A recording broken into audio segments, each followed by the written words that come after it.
ವಾರ್ಧಕ್ಯ ಅಥವಾ ಮುಪ್ಪು ಅಂತ ನಾವೇನು ಕರಿತೀವಿ, ಅದರ ಬಗ್ಗೆ ಮಹಾಭಾರತ ಮತ್ತು ಅದರ ಕೆನೆಪದರವಾದಂಥ ವಿಷ್ಣು ಸಹಸ್ರನಾಮ, ಅದರಲ್ಲಿ ಏನು ನಮಗೆ ಒಂದು ಸಂದೇಶ ಸಿಗ್ತದೆ ಅಂತ ಅನ್ನೋದನ್ನು ಈ ಹೊತ್ತು ಅವಲೋಕಿಸೋಣ.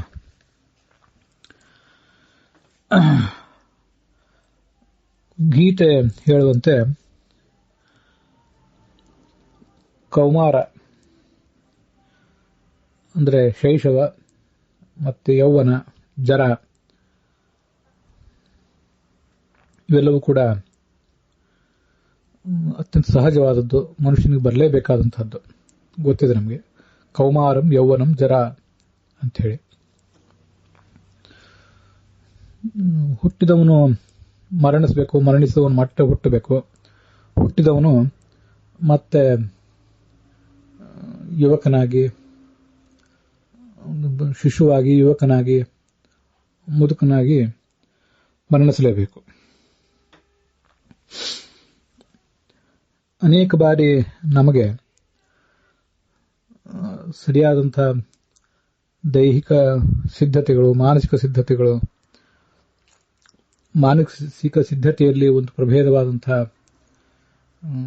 ಆಧ್ಯಾತ್ಮಿಕ ಸಿದ್ಧತೆ ಇದ್ಯಾವುದು ಇಲ್ಲದ ಕಾರಣಕ್ಕಾಗಿ ಮುಪ್ಪು ಅಂತನ್ನೋದೊಂದು ಹೊರೆಯಾಗಿ ಪರಿಣಮಿಸ್ತದೆ. ಅಂಥದ್ರ ಕುರಿತಾಗಿ ನಾವು ಮಾಡಬೇಕಾದ ಸಿದ್ಧತೆಗಳೇನು, ತೆಗೆದುಕೊಳ್ಳಬೇಕಾದಂತಹ ಸಿದ್ಧತೆಗಳೇನು ಅಂತನ್ನೋದನ್ನು ಗಮನಿಸಬೇಕು.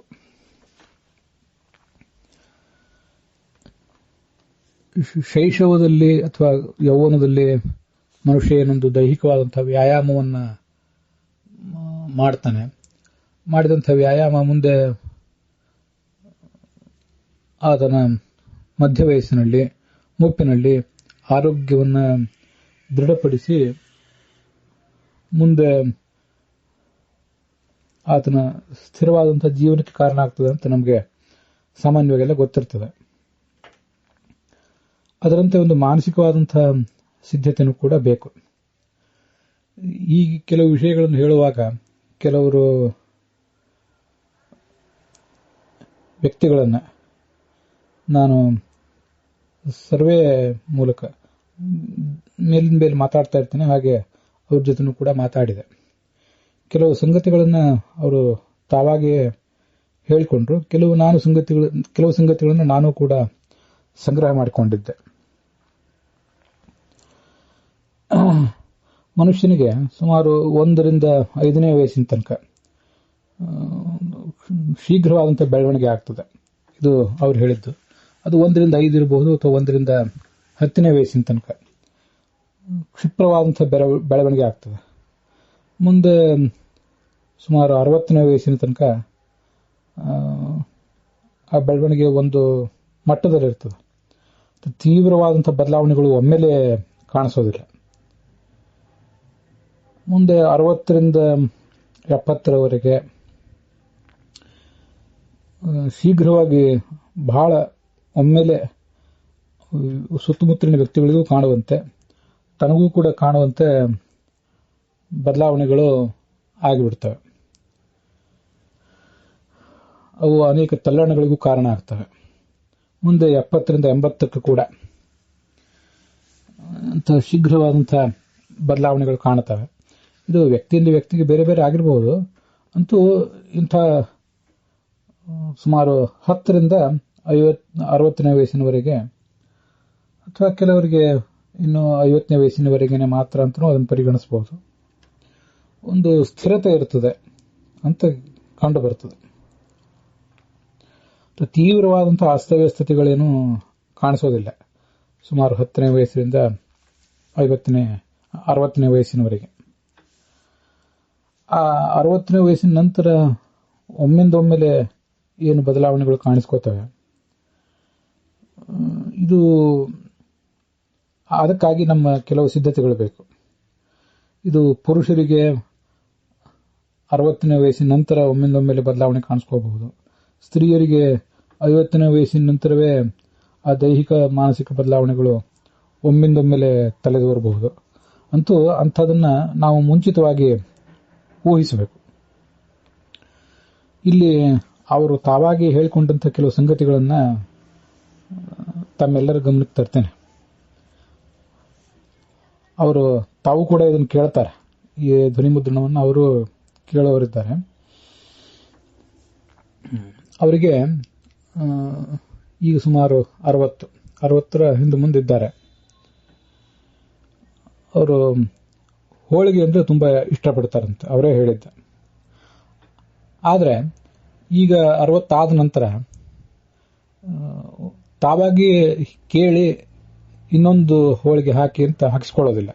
ಒಂದು ನಿಯಂತ್ರಣ ಇರಲಿ ಅಂತ ಅವ್ರ ಉದ್ದೇಶ. ಅದು ಹಾಕ್ಲಿಕ್ಕೆ ಬಂದ್ರೆ ಬೇಡ ಅಂತ ಹೇಳ್ತಾರೆ.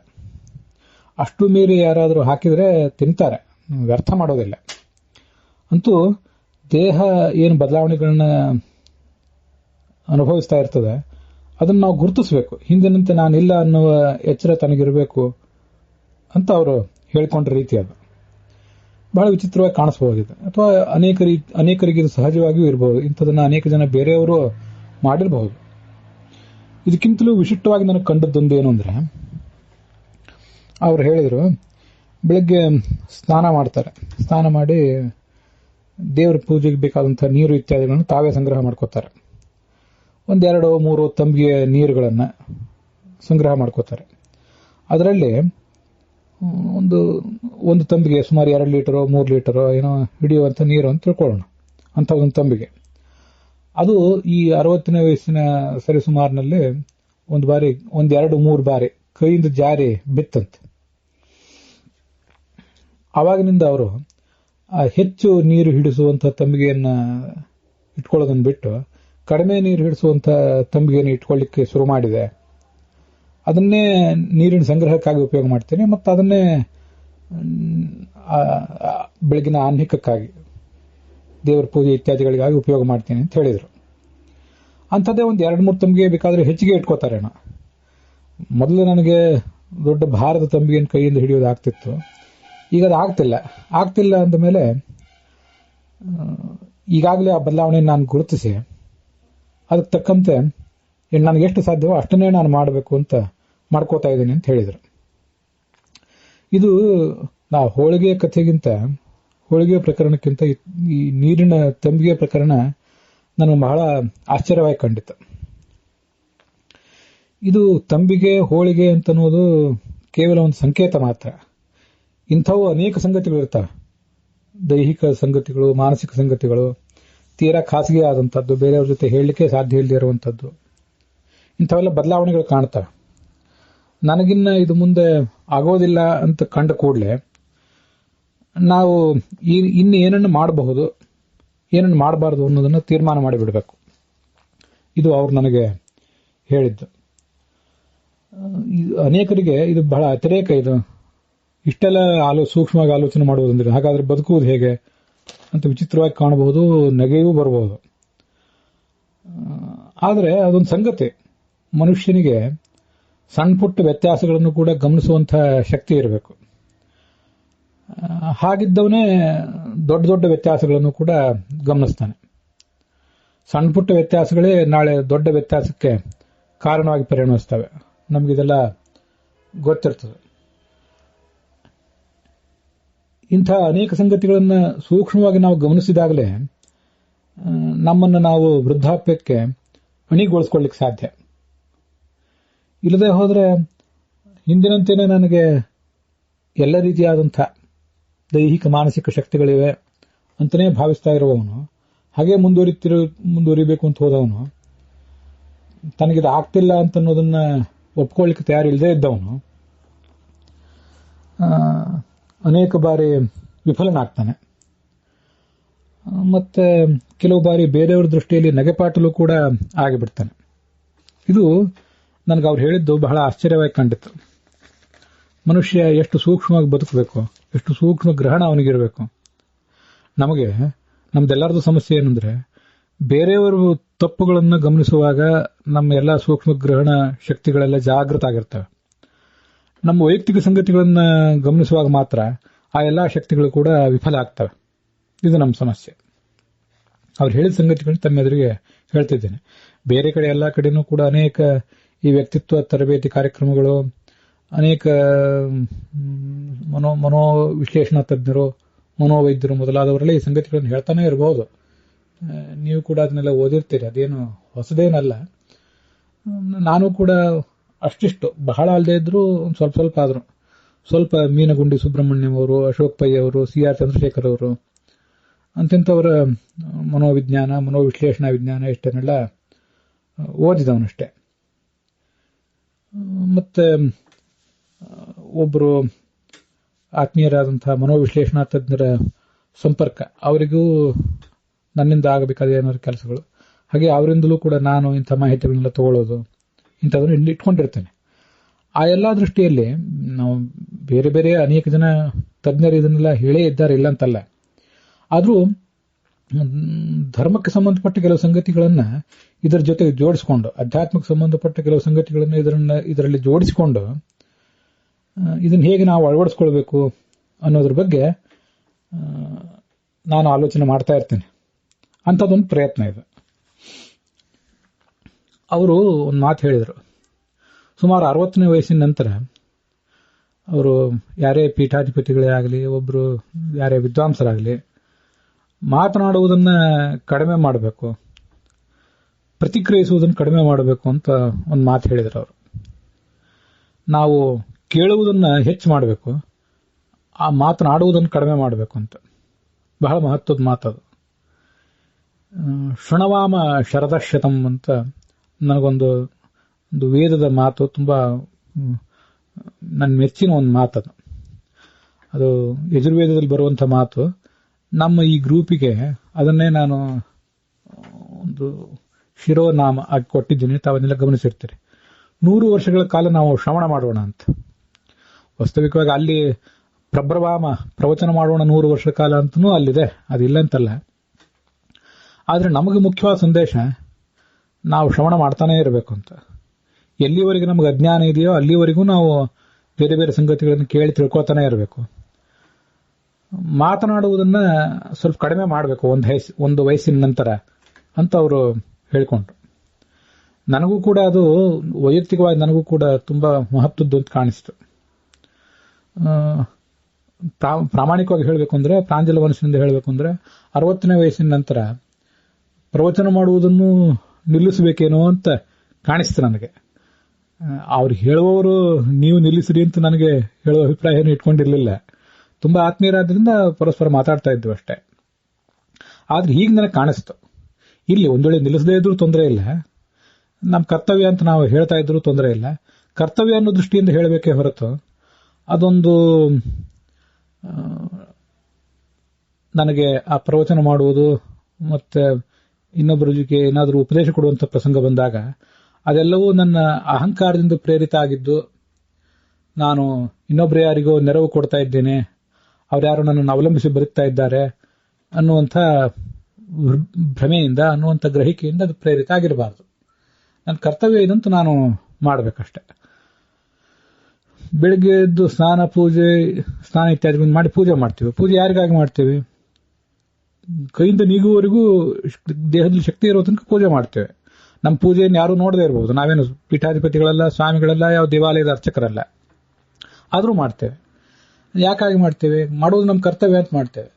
ಹಾಗೇನೆ ಪ್ರವಚನ ಇತ್ಯಾದಿಗಳನ್ನ ಯಾಕೆ ಮಾಡ್ತೇವೆ ಅಂದ್ರೆ ನಮ್ಮ ಕರ್ತವ್ಯ ಅಂತ ಮಾಡಬೇಕು. ನಾವು ಈ ಪ್ರಯೋಜನ ಮಾಡುವುದರ ಮೂಲಕ ಬೇರೆ ಯಾರಿಗೋ ನೆರವು ಕೊಡ್ತಾ ಇದ್ದೇವೆ ಅಂತಾಗ್ಲಿ, ಬೇರೆ ಯಾರು ನಮ್ಮನ್ನು ಅವಲಂಬಿಸಿ ಜ್ಞಾನ ಪಡೆದಿದ್ದಾರೆ ಅಂತಾಗ್ಲಿ, ಎಷ್ಟು ಜನ ಪಡೆದಿದ್ದಾರೆ, ಆ ಜನ ಅಂಥ ಜನರ ಸಂಖ್ಯೆ ಹೆಚ್ಚುತ್ತಾ ಇದೆಯೇನೋ, ಇದರಲ್ಲಿ ಯಾವುದನ್ನು ಕೂಡ ಗಮನಿಸದೆ, ಅದರಿಂದ ಯಾವುದರಿಂದೂ ಕೂಡ ನಾವು ಬೀಗದೆ ಅಂಥ ಕಾರ್ಯಕ್ರಮಗಳನ್ನ ಮುಂದುವರಿಸಬೇಕು. ಹಾಗೆ ಮಾಡಿದ್ದಾದ್ರೆ ಆರೋಗ್ಯವಂತವಾಗಿ ನಾನು ಬದುಕಬಹುದು ಅಂತ ನನ್ನ ಬಗ್ಗೆ ನಾನು ಅನ್ಕೊಂಡೆ ಅವರ ಆ ಮಾತನ್ನು ಕೇಳಿದಾಗ. ಈ ಮಹಾಭಾರತದಲ್ಲಿ ಒಂದು ಮಾತಿದೆ, 5 ಜನ ಯಾವತ್ತೂ ಕೂಡ ನಮ್ಮನ್ನು ಹಿಂಬಾಲಿಸ್ತಾರಂತೆ. ಎತ್ರ ಎತ್ರ ಗಮಿಷ್ಯಸಿ ಅಂತ. ನಾವು ಎಲ್ಲೇ ಹೋದ್ರೂ, ಎತ್ರ ಅಂದ್ರೆ ಯಾವುದೇ ದೇಶ, ಯಾವುದೇ ಕಾಲ, ಅದು ಕಲಿಯುಗ ಇರಬಹುದು, ಕೃತಯುಗ ಇರಬಹುದು, ಅದ್ಯಾವುದೂ ಇರಬಹುದು, ಮತ್ತೆ ನಮ್ಮ ಶೈಶವ ಇರಬಹುದು, ನಮ್ಮ ಯೌವನ ಇರಬಹುದು, ನಮ್ಮ ಮಧ್ಯ ವಯಸ್ಸು, ಮುಪ್ಪು ಯಾವುದೇ ಇರಬಹುದು, ಮತ್ತೆ ಯಾವುದೇ ದೇಶ ಇರಬಹುದು, ಯಾವುದೇ ಊರಿರಬಹುದು, ಮತ್ತೆ ಅಂಥ ಯಾರೇ ವ್ಯಕ್ತಿ ಇರಬಹುದು, ಅವನು ಯಾವುದೇ ವರ್ಗದ ವ್ಯಕ್ತಿನೂ ಇರಬಹುದು. ಅಂಥವನಿಗೆ 5 ಜನ ಯಾವತ್ತೂ ಕೂಡ ಸಿಕ್ಕೇ ಸಿಗ್ತಾರೆ ಅಂತ ಅಲ್ಲಿ ಹೇಳ್ತಾರೆ. ತುಂಬಾ ಸುಂದರವಾದಂತಹ ಮಾತದು. ಪಂಚತ್ವಾನುಗಮಿಷ್ಯಂತಿ ಯತ್ರ ಯತ್ರ ಗಮಿಷ್ಯಸಿ ಮಿತ್ರಾಣಿ ಅಮಿತ್ರಾಹ ಮಧ್ಯಸ್ಥಾಹ ಉಪಜೀವ್ಯ ಉಪಜೀವಕವು ಅಂತ. ಕೆಲವರು ಸ್ನೇಹಿತರು ಸಿಗ್ತಾರೆ, ಎಲ್ಲಿ ಹೋದ್ರೂ ಸಿಗ್ತಾರೆ. ಹಾಗೆ ಕೆಲವರು ಶತ್ರುಗಳು ಸಿಗ್ತಾರೆ. ಮತ್ತೆ ಕೆಲವರು ಮಧ್ಯಸ್ಥರು, ನಿಮಗೆ ಶತ್ರುಗಳು ಅಲ್ಲ ಮಿತ್ರರು ಅಲ್ಲದೆ ಇದ್ದವರು ಸಿಗ್ತಾರೆ. ಮತ್ತೆ ಉಪಜೀವ್ಯ, ನಮಗೆ ನೆರವು ಕೊಡುವಂಥವ್ರು, ನಮಗೆ ಡಿಪೆಂಡೇಬಲ್ ಆದಂಥವ್ರು ವ್ಯಕ್ತಿಗಳು. ಉಪಜೀವ್ಯ ಅಂದ್ರೆ ಡಿಪೆಂಡೇಬಲ್ ಅಂಥ ವ್ಯಕ್ತಿಗಳು ಸಿಗ್ತಾರೆ. ಉಪಜೀವಕರು ಡಿಪೆಂಡೆಂಟ್ಗಳು, ನಮ್ಮನ್ನೇ ಅವಲಂಬಿಸಿ ಬದುಕುವಂಥವ್ರು. ನಾವೇ ತೀವ್ರ ಕಷ್ಟದಲ್ಲಿದ್ದಾಗರೂ ನಮ್ಮನ್ನು ಬಂದೊಂದು ಏನೋ ನೆರವು ಕೇಳುವವರು, ಇಂಥವ್ರು ಇರ್ತಾರೆ. ಮತ್ತೆ ನಾವು ಎಷ್ಟೇ ಕಷ್ಟದಲ್ಲಿ ನಾವಿದ್ರು, ಯಾವುದೇ ವಯಸ್ಸಿನಲ್ಲಿದ್ರು, ಯಾವುದೇ ಊರಿನಲ್ಲಿದ್ರು, ಯಾವುದೇ ಪ್ರದೇಶದಲ್ಲಿದ್ರು ನಮಗೆ ನೆರವು ಕೊಟ್ಟು ನಮಗೊಂದಿಷ್ಟು ಸಹಾಯ ಮಾಡುವಂಥವ್ರು ಇರ್ತಾರೆ. ಹೀಗೆ ಮನುಷ್ಯನಿಗೆ ಈ 5 ಜನ ಯಾವತ್ತೂ ಕೂಡ ಸಿಕ್ಕೇ ಸಿಗ್ತಾರೆ ಅಂತ ಮಹಾಭಾರತ ಹೇಳ್ತದೆ. ನಾವು ಯಾವುದೇ ಸ್ಥಿತಿಯಲ್ಲಿದ್ರೂ ಕೂಡ, ನಾವು ದೊಡ್ಡ ಶ್ರೀಮಂತರಿರಬಹುದು, ಬಡವರಿರಬಹುದು, ಯುವಕರಿರಬಹುದು, ಮುದುಕರಿರಬಹುದು, ಹೇಗೆ ಇದ್ರೂ ಇವರೆಲ್ಲ ಸಿಕ್ಕೇ ಸಿಗ್ತಾರೆ. ಮನುಷ್ಯನಿಗೆ ಮೂಲಭೂತವಾಗಿ ಎಲ್ಲರಿಗೂ ಗೊತ್ತಿರುವಂತೆ ಒಂದು ಈಗೋ, ಒಂದು ರೀತಿಯಾದಂತಹ ಅಹಂಕಾರ ಅವನನ್ನ ಹುಟ್ಟಿದಾರಭ್ಯ ಸಾಯುವವರೆಗೂ, ಸಂಸಾರಕ್ಕೆ ಬಂದಾರಭ್ಯ ಅವನು ಮುಕ್ತನಾಗುವವರೆಗೂ ಕೂಡ ಅವನಿಗೊಂದು ಈಗೋ ಇದ್ದೇ ಇರ್ತದೆ. ಲೋಹಗಳಿಗೆ, ಎಲ್ಲ ಲೋಹಗಳ ವಸ್ತುಗಳನ್ನು ತಯಾರು ಮಾಡಿದಾಗ ಅದಕ್ಕೊಂದು ಪ್ರೈಮರ್ ಇರ್ತದೆ. ಪ್ರೈಮರ್ ಹಚ್ಚಿ ಮುಂದೆ ಅದಕ್ಕೊಂದು ಕೆಂಬಣ್ಣವೋ, ಬಿಳಿ ಬಣ್ಣವೋ, ಹಸಿರೋ ಆ ಉಪಕರಣವನ್ನು ಯಾವುದಕ್ಕಾಗಿ ಉಪಯೋಗ ಮಾಡ್ತಾರೆ ಅನ್ನೋದನ್ನು ಗಮನಿಸಿ ಅದಕ್ಕೆ ತಕ್ಕಂತೆ ಮುಂದೆ ಮತ್ತೊಂದು ಬಣ್ಣವನ್ನು ಅದಕ್ಕೆ ಹಚ್ತಾರೆ. ಲೋಹದ ಎಲ್ಲಾ ವಸ್ತುಗಳಿಗೂ ಕೂಡ ಒಂದು ಪ್ರೈಮರ್ ಇರುವಂತೆ ಮೂಲಭೂತವಾಗಿ ನಮಗೊಂದು ಅಹಂಕಾರ ಇದ್ದೇ ಇರ್ತದೆ. ಅಹಂಕಾರದ ಮೇಲ್ಹೊದಿಕೆಯಾಗಿಯೇ, ಅದಕ್ಕೊಂದು ಮೇಲ್ಬಣ್ಣವಾಗಿಯೇ ತಂದೆ, ತಾಯಿ, ಪಂಡಿತ, ಪಾಮರ, ರಾಜಕಾರಣಿ ಇತ್ಯಾದಿ ಎಲ್ಲವೂ ಕೂಡ. ನಾವು ಎಷ್ಟು ಜನರಿಗೆ ನೆರವು ಕೊಟ್ಟಿದ್ದೇವೆ, ಎಷ್ಟು ಜನ ನಮ್ಮ ನೆರವನ್ನು ಸ್ವೀಕಾರ ಮಾಡಿ ಅವಲಂಬಿತರಾಗಿ ಬದುಕ್ತಾ ಇದ್ದಾರೆ ಅನ್ನುವುದನ್ನ ನಾವು ಯಾವತ್ತೂ ಗಮನಿಸ್ತಾ ಇರ್ತೇವೆ. ಇದು ವಿದ್ವಾಂಸರಿಗಿರಬಹುದು, ರಾಜಕಾರಣಿಗಳಿಗಿರಬಹುದು, ತಂದೆ, ತಾಯಿ, ಬಂಧುಗಳು ಇವರಿಗಿರಬಹುದು, ಸಮಾಜದಲ್ಲಿರುವಂತಹ ಪ್ರತಿಯೊಬ್ಬ ವ್ಯಕ್ತಿಗೂ ಕೂಡ ಈ ಮಾತು ಅವಲಂಬಿಸ್ತದೆ. ಈ ಮಾತು ಅನ್ವಿತ ಆಗೇ ಆಗ್ತದೆ, ಅದು ಖಂಡಿತವಾಗಿ. ಅಂಥದೊಂದು ನಾನು ಎಷ್ಟು ಜನರಿಗೆ ಡಿಪೆಂಡೇಬಲ್ ಆಗಿದ್ದೇನೆ, ಉಪಜೀವ್ಯನಾಗಿದ್ದೇನೆ ಅನ್ನೋ ಒಂದು ಆನಂದವನ್ನ, ಅಹಂಕಾರವನ್ನ ಮನುಷ್ಯ ಯಾವತ್ತೂ ಕೂಡ ಅನುಭವಿಸ್ತಾನೆ ಇರ್ತಾನೆ. ಕ್ರಮವಾಗಿ ಅಂಥ ಒಂದು ಅಹಂಕಾರವನ್ನ ಪಡುವುದನ್ನು ಬಿಡಬೇಕು ಮನುಷ್ಯ. ತಾನಿರುವುದು ತನಗಾಗಿ. ಮನುಷ್ಯ ಸ್ವಾರ್ಥಿ ಅಂತ ಹೇಳಿದ್ರೆ ಖಂಡಿತ ಶಾಸ್ತ್ರದ ದೃಷ್ಟಿಯಿಂದಲೂ ಮನೋವಿಜ್ಞಾನದ ದೃಷ್ಟಿಯಿಂದಲೂ ತಪ್ಪೇನೂ ಅಲ್ಲ. ನಾವು ಬದುಕುವುದು ನಮಗಾಗಿ, ಇನ್ನೊಬ್ರು ಯಾರನ್ನು ಉದ್ಧರಿಸಲಿಕ್ಕಾಗಿ ನಾವು ಅವತಾರ ಮಾಡಿಲ್ಲ, ನಾವು ಅವತಾರ ಪುರುಷರೇನೂ ಅಲ್ಲ ಅನ್ನುವಂಥ ಸಂಗತಿ ನಮ್ಗೆ ಗೊತ್ತಿದ್ರೆ, ಯಾರು ಇನ್ನೊಬ್ರು ನಮ್ಮನ್ನ ಯಾವ ಕಾರಣಕ್ಕಾಗಿಯೂ ಅವಲಂಬಿಸದೆ ಹೋದ್ರೂ ಕೂಡ ನಾವು ಸುಖವಾಗಿರಬಹುದು. ಅಂಥ ಅಹಂಕಾರಗಳನ್ನ, ಅಂಥ ಆನಂದಗಳನ್ನು, ಉಪಜೀವ್ಯತ್ವಾನಂದ ಮತ್ತು ಉಪಜೀವ್ಯತ್ವ ಅಹಂಕಾರ, ನಾನು ಡಿಪೆಂಡೇಬಲ್ ಆಗಿದ್ದೇನೆ ಅನ್ನುವ ಅಹಂಕಾರ ಮತ್ತು ಅದರಿಂದ ಬರುವಂತಹ ಒಂದು ಆನಂದ, ಅದನ್ನು ಬಿಟ್ಟು ಮನುಷ್ಯ ಬದುಕಬಹುದು. ಅವರೇ ನಮ್ಮ ಆತ್ಮೀಯರು ಹೇಳಿದ ಮಾತುಗಳು. ನಮಗೆ 60 ಸಮೀಪಿಸ್ತಾ ಇದ್ದಂತೆ ನಮ್ಮ ಸ್ಥಾನಕ್ಕೆ ಒಬ್ಬ ಉತ್ತರಾಧಿಕಾರಿಯನ್ನು ನೇಮಿಸಬೇಕು. ನಮ್ಮ ಮಗ ಇರಬಹುದು, ಮನೆ ಕೆಲಸಗಳನ್ನು ನೋಡ್ಕೊಳ್ಳುವಂಥವನು, ನಮ್ಮ ವೈಯಕ್ತಿಕ ಆಸ್ತಿ ವ್ಯವಹಾರ ಇತ್ಯಾದಿಗಳನ್ನು ನೋಡ್ಕೊಳ್ಳಿಕ್ಕೆ, ಅಥವಾ ಮತ್ತೊಂದು ಯಾವುದೋ ಅಧಿಕಾರ ಸ್ಥಾನದಲ್ಲಿದ್ದವನು ತನಗೊಬ್ಬ ಉತ್ತರಾಧಿಕಾರಿಯನ್ನ, ಲೀಡರನ್ನ ರೀಪ್ಲೇಸ್ ಮಾಡಿಬಿಡಬೇಕು. ಅದೊಂದು ಕರ್ತವ್ಯ. ನಮ್ಮ ಮನೆಯಲ್ಲೂ ಕೂಡ ಅನೇಕ ಸಂಗತಿಗಳನ್ನ ನಾವು ನಮ್ಮ ಕೈ ಕೆಳಗಿನವರ ಮೂಲಕನೇ ಮಾಡಿಸೋದನ್ನು ರೂಢಿ ಮಾಡಬೇಕು ಅಂತ ಅವ್ರು ಹೇಳಿದ್ದು. ನಮ್ಮ ಹತ್ರ ATM ಕಾರ್ಡ್ ಒಂದಿದೆ, ನಮಗೆ ದುಡ್ಡು ತಗೊಂಡು ಬರ್ಲಿಕ್ಕೆ ಬರ್ತದೆ, ಆದ್ರೆ ಅವ್ರಿಗೆ ಕೊಟ್ಟು ಇದನ್ನು ಸ್ವಲ್ಪ ತಗೊಂಡ್ಬನ್ನಿ ಅಂತ ಅವ್ರಿಗೆ ಹೇಳ್ಬೇಕು. ನಮ್ಮ ATM ಕಾರ್ಡಿನ ಪಾಸ್ವರ್ಡ್ ಇತ್ಯಾದಿಗಳನ್ನು ಅವ್ರಿಗೆ ಕೊಟ್ಟು ಹೋಗಿ ಇದನ್ನು ತಗೊಂಡು ಬಾ ಅಂತ ಅವರಿಗೆ ನಾವು ಹೇಳಬೇಕಂತೆ. ಹೀಗೆಲ್ಲ ಒಂದೊಂದಾಗಿ ನಾವು ಮಾಡ್ತಾ ಹೋಗಬೇಕು ಅಂತ ಅವ್ರು ನನಗೆ ಹೇಳಿದ್ದು. ಅದರಿಂದ ಏನಾಗ್ತದಂದ್ರೆ, ಅದು ATM ಕಾರ್ಡ್ ಅಂತ ಹೇಳಿದ್ರು. ಮತ್ತೊಂದು ಉದಾಹರಣೆ ಅವ್ರು ಹೇಳಿದ್ರು. ಒಂದು ಕಾರು ಅಥವಾ ಟ್ಯಾಕ್ಸಿ ನಾವು ಬುಕ್ ಮಾಡಬೇಕಾಗಿದೆ. ನಮಗೆ ಬುಕ್ ಮಾಡ್ಲಿಕ್ಕೆ ಬರ್ತದೆ ಇಲ್ಲ ಅಂತಲ್ಲ, ಆದರೆ ಆಕಸ್ಮಿಕವಾಗಿ ಒಂದು ಜಾಗ ಒತ್ತೋ ಬದಲು ಇನ್ನೊಂದು ಯಾವುದೋ ಜಾಗ ಒತ್ತಿದೆವು. ಅದರಿಂದ ಒಂದು ಸ್ವಲ್ಪ ಒಂದು 10-20 ರೂಪಾಯಿ ಹೆಚ್ಚಿಗೆ ಕೊಡೋ ಪ್ರಸಂಗ ಬರ್ಬೋದು. ಅವ್ರು ನನಗೆ ಹೇಳಿದ್ರು, ಯಾಕೆ ಇದನ್ನೆಲ್ಲ ಮಾಡ್ತೀರಿ, ನಾವೆಲ್ಲ ಕಿರಿಯರಿಲ್ವಾ, ನಮ್ಮ ಹತ್ರ ಹೇಳಿ ಮಾಡಿಸ್ಕೋಬಾರ್ದ ಅಂಥೇಳಿ ಅವ್ರು ಅಂತಾರೆ. ಅದರಿಂದ ನಾವೇನಾದ್ರು ಅಶಕ್ತರಾದವಾ ನಾವು ಈ ಕೆಲಸ ಮಾಡಲಿಕ್ಕೆ ಅಂತ ನಮಗೆ ಇನ್ಸಲ್ಟ್ ಆದಂತೆ ಆಗ್ತದೆ. ಹೀಗೆಲ್ಲ ಅವರು ವಾಸ್ತವಿಕವಾಗಿ ಕಿರಿಯರಾದವರು ನಮಗೆ ಕಾಳಜಿಯಿಂದ ಮಾತುಗಳನ್ನು ಹೇಳಿರ್ತಾರೆ. ನಮಗೆ ಅದೇನೋ ನಮ್ಮನ್ನು ಅವರು ಅಶಕ್ತರು ಅಂತ ಹೀಯಾಳಿಸಿದಂತೆ, ಇನ್ಸಲ್ಟ್ ಮಾಡಿದಂತೆ ನಮಗೆ ಭಾಸ ಆಗ್ತದೆ. ಇಂಥ ಸಂಗತಿಗಳೆಲ್ಲ ನಮಗೆ ಜೀವಮಾನದಲ್ಲಿ ಸಹಜ, ಪ್ರತಿಯೊಬ್ಬರ ಮನೆಯಲ್ಲೂ ಸಹಜ, ಪ್ರತಿಯೊಬ್ಬರ ಕಡೆನೂ ಸಹಜ. ಅದಕ್ಕಾಗಿ ನಮಗೆ ಅಂಥ ಆಸಕ್ತಿ ತಲೆದೋರ್ತಿದೆ ಅನ್ನುವುದು ಇನ್ನೂ ಮುಂದೆ ಇದ್ದಾಗಲೇ ಇನ್ ಅಡ್ವಾನ್ಸ್ ನಾವು ಇದನ್ನ ಆಲೋಚನೆ ಮಾಡಿ ಅವ್ರಿಗೆ ಹೇಳಿಬಿಡ್ಬೇಕು, ಆಯ್ತು ಇಂಥದ್ದೊಂದು ಕೆಲಸ ನೀವು ಮಾಡಿಕೊಡಿ ಅಂತ. ಆವಾಗ ಅವರಿಗೆ ನಾವು ಇವರಿಗೊಂದು ಹಿರಿಯರಿಗೊಂದು ಏನೋ ಸಹಾಯ ಮಾಡ್ತಿದ್ದೇವೆ ಅಂತ ಅವರಿಗೊಂದು ಉಪಜೀವಿತ್ವ ಆನಂದ ಮತ್ತು ಉಪಜೀವಿತ್ವ ಅಹಂಕಾರ, ನಮ್ಮ ಅಹಂಕಾರ ನಮ್ಮ ಆನಂದಗಳು ಅವ್ರ ಮೇಲೆ ಟ್ರಾನ್ಸ್ಫರ್ ಆಗಿಬಿಡ್ತವೆ. ಇಷ್ಟು ದಿವಸ ಯಾರ್ಯಾರಿಗೂ ನಾವು ಡಿಪೆಂಡೇಬಲ್ ಆಗಿದ್ದೆವು ಅನ್ನುವ ಅಹಂಕಾರ ಆನಂದ ನಮ್ಮದಾಗಿತ್ತು. ನಾವು ಅದನ್ನು ಕ್ರಮವಾಗಿ ಕಡಿಮೆ ಮಾಡಿಕೊಂಡು ಅವರಿಗೆ ವರ್ಗಾಯಿಸಿ ಬಿಡೋಣ. ಆ ಅಹಂಕಾರವನ್ನು, ಆ ಆನಂದವನ್ನು ಅವರು ಎಂಜಾಯ್ ಮಾಡ್ತಾ ಬದುಕುವಂತಾಗಲಿ. ನಾವು ಅದನ್ನ ನೋಡಿ ಸಂತೋಷ ಪಡೋಣ. ಎಲ್ಲವೂ ನಮಗೇ ಆಗಬೇಕು ಅನ್ನುವಂಥ ಭ್ರಮೆ ಬೇಡ. ನಮ್ಮ ಹಿರಿಯರಿಗೆ ನಾವು ಸಹಾಯ ಮಾಡ್ತಾ ಇದ್ದೇವೆ, ಕಿರಿಯರಾಗಿ ನಮ್ಮ ಕರ್ತವ್ಯವನ್ನು ನಾವು ಮಾಡ್ತಾ ಇದ್ದೇವೆ ಅಂತ ಅವರು ಅದನ್ನ, ಆ ಸ್ಥಿತಿಯನ್ನ, ತಮಗೆ ಬಂದಂಥ ಒಂದು ಹೊಸ ಅಧಿಕಾರ, ಹೊಸ ಸ್ಥಾನಮಾನ, ಇವೆಲ್ಲವೂ ಕೂಡ ಒಬ್ಬ ಮನುಷ್ಯ MLAನೇ ಆಗಬೇಕಾಗಿಲ್ಲ, MP ಆಗಬೇಕಾಗಿಲ್ಲ, ಮಂತ್ರಿನೇ ಆಗಬೇಕಾಗಿಲ್ಲ. ತನಗೆ ಸಿಕ್ಕಿರುವಂತಹ ಸಣ್ಣ ಪುಟ್ಟ ಸ್ಥಾನಮಾನಗಳನ್ನು ಕೂಡ ಮನುಷ್ಯ ಎಂಜಾಯ್ ಮಾಡ್ತಿರ್ತಾನೆ, ಅದರ ಮೂಲಕ ಅಹಂಕಾರ ಪಡ್ತಿರ್ತಾನೆ. ತುಂಬಾ ವಿಚಿತ್ರ ಮನುಷ್ಯನ ಸ್ವಭಾವ ಅಂತ ಅನ್ನೋದು. ಅವರಿಗೆ ಅಂಥದನ್ನು ವರ್ಗಾಯಿಸಿ ನಾವು ಬಿಟ್ಬಿಡ್ಬೇಕು ಅಂತ ಅವ್ರು ನನಗೆ ಹೇಳಿದರು. ಬಹಳ ಮುಂಚಿತವಾಗಿ ಇದನ್ನು ಮಾಡ್ಕೊಳ್ಬೇಕು ಅಂತ. ಆ ಕ್ರಮವಾಗಿ ಅದು ಬಂದಾಗ ಮಾಡ್ಕೊಳ್ತೀವಿ ಅಂದ್ರೆ ಮನುಷ್ಯನಿಗೆ ಆ ಸಂದರ್ಭದಲ್ಲಿ ಮನಸ್ಸು ಒಗ್ಗದೇ ಇರಬಹುದು.